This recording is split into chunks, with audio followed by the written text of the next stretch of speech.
Selon votre expérience en tant qu'entrepreneur distingué, comment la culture du milieu des affaires a-t-elle encouragé des préjugés ou attitudes racistes ou quelle forme prend le racisme systémique dans ce milieu?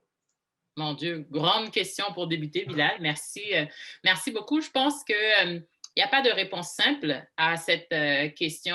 Je pense que ça a été malheureusement au cours de plusieurs années, peut-être même siècles, qu'on a intégré collectivement, que la société dans laquelle nous sommes, donc particulièrement la société occidentale, ont intégré des façons de faire qui ont exclu plusieurs personnes, notamment des personnes qui ne sont pas blanches, de rôle de responsabilité, de rôle décisionnel et même de participation toute simple à des décisions de société. Donc, je pense que cette pratique, cette posture a fait en sorte qu'aujourd'hui, on se retrouve en 2020 avec un retard dans la représentation de plusieurs personnes issues de communautés racisées, de minorités visibles, dans des rôles décisionnels, que ce soit dans le monde des affaires, en politique ou tout simplement dans la société.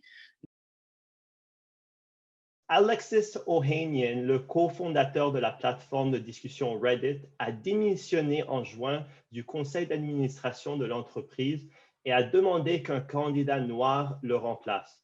Comment des approches de transfert comme celle-ci aident-elles à propulser le mouvement BLM ou la vie des Noirs compte? Et plus généralement, quelle est la place de la relève d'affaires dans ce changement de paradigme? Hmm. Très intéressant. Merci encore, Bilal, pour cette excellente question.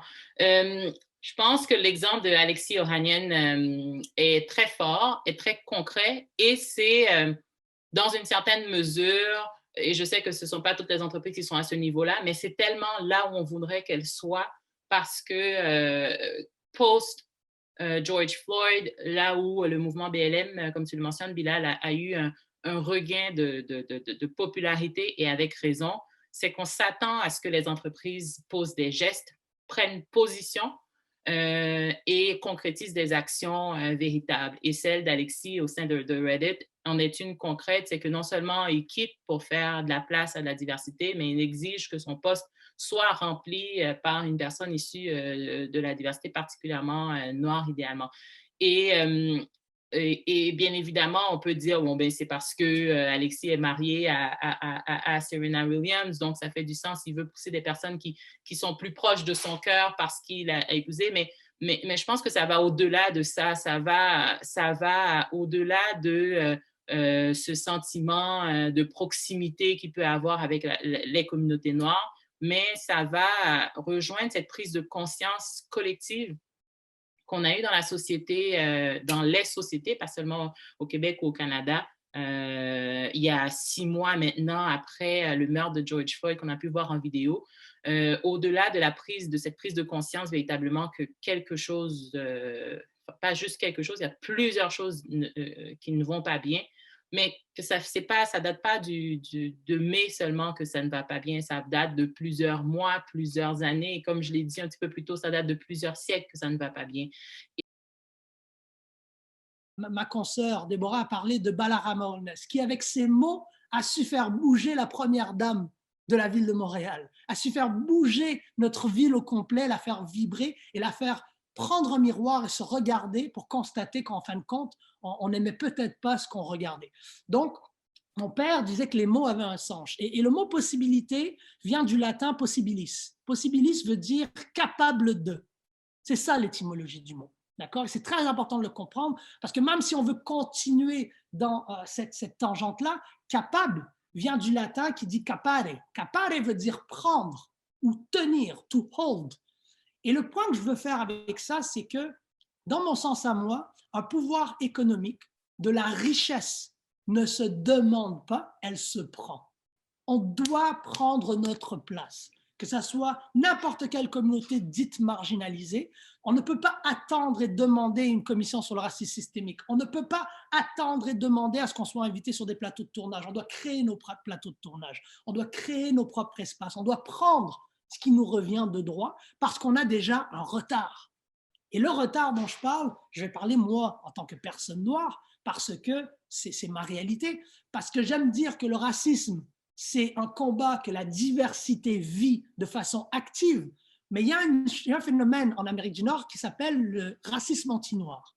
Et ça, ce n'est pas un phénomène que la diversité en soi vit. C'est un phénomène que la diversité noire vit. Et la docteure Afua Cooper de Toronto, qui est une sommité en termes de sociologie, a coin ce terme-là. Et ce terme-là, maintenant, il est utilisé un peu partout dans le monde, le racisme anti-noir. Et c'est important de comprendre parce qu'on parle de possibilités économiques.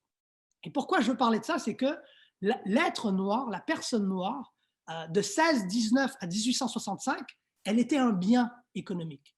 Donc, vous et moi, si vous êtes en train d'écouter, si vous étiez noir, nous étions des biens. Nous étions vendus, nous étions refinancés, nous étions échangés, sans compter violés, abusés, tués. D'accord? Donc, nous étions des biens disposables et littéralement, plus on avait d'esclaves, plus on était riche économiquement. Quelqu'un demande si le capitalisme et la justice raciale peuvent-ils coexister? Thierry, je vais te laisser la prendre celle-là avant, parce que ça, c'est chaud.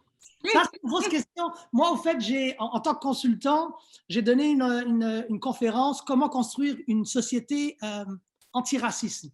Et Malcolm X disait qu'il n'y a pas de capitalisme sans l'esclavage. Le capitalisme est né en même temps que l'esclavage. Parce que qui dit capital ou société capitaliste dit profit. Qui dit profit, souvent dit abus. Et moi, je pense qu'on doit passer d'une approche capitaliste à ce que j'aime appeler du capitalisme consciencieux. Parce que le socialisme, les gens n'aiment pas ça. Mais en réalité, lorsqu'on a une compagnie qui est consciencieuse par rapport à son capitalisme, aux opportunités qu'elle peut offrir à la diversité, comme la TD fait avec Déborah, moi, je vous le dis, hein, Déborah, un jour, vous allez la voir sur un ballon. Je vous garantis que vous avez voté pour elle. Ou Déborah va être à la tête d'une grande société multinationale. Et là, on va voir du réel changement. Parce que Déborah va s'assurer que ces valeurs avec lesquelles elle a grandi vont être inculquées dans la société dans laquelle elle bosse. Et je vous garantis qu'une Déborah, une Dorothy Rowe, une Émilie Nicolas à la tête d'une grande multinationale, ce sont des gens, et surtout des femmes, qui vont mettre de l'avant l'être humain avant le capital. Et moi, je crois qu'on s'en va vers ça. On va vers un futur économique où est-ce que les sociétés qui vont mettre de l'avant l'humain vont pouvoir bénéficier de dividendes dans le futur. Peut-être pas immédiatement, comme les gens qui font du capitalisme agressif ou sauvage en ce moment, mais je ne crois pas que le capitalisme comme on le connaît aujourd'hui peut coexister avec l'antiracisme. Ça, je ne le crois pas.